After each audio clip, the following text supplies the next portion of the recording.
Dans le jardin de Jean-Pierre Picquenot, c'est le moment de planter des arbustes fruitiers, mais pas n'importe comment.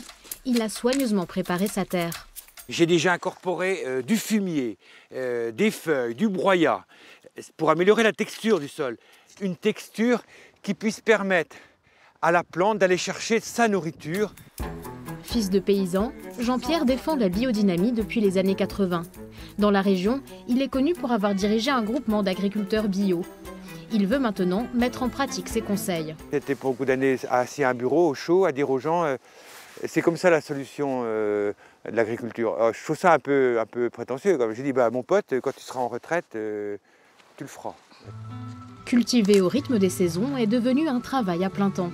Quand vous voyez des rangs de cultures qui naissent, bon, ça remercie. C'est que vous dites, j'ai travaillé, ça a servi à quelque chose. Tiens mon petit, tiens, n'aie pas peur. Oh, t'aimes pas la caméra non plus toi.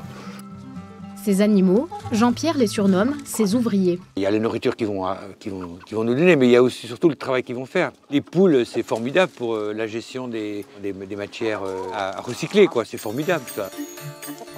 Cette micro-ferme permet à toute la famille de se nourrir, bien sûr, mais l'objectif est ailleurs. L'objectif, c'est de montrer que quelqu'un de mon âge peut quelque part avoir chez lui un endroit où il va développer la biodiversité, il va permettre à un écosystème de fonctionner. Quelque part, c'est retrouver une forme d'harmonie, quoi. Il en est persuadé, la bio est l'avenir de l'agriculture. Jean-Pierre Picquenot envisage maintenant de construire une volière pour ses canards. Ce passionné n'a pas fini de se lancer des défis.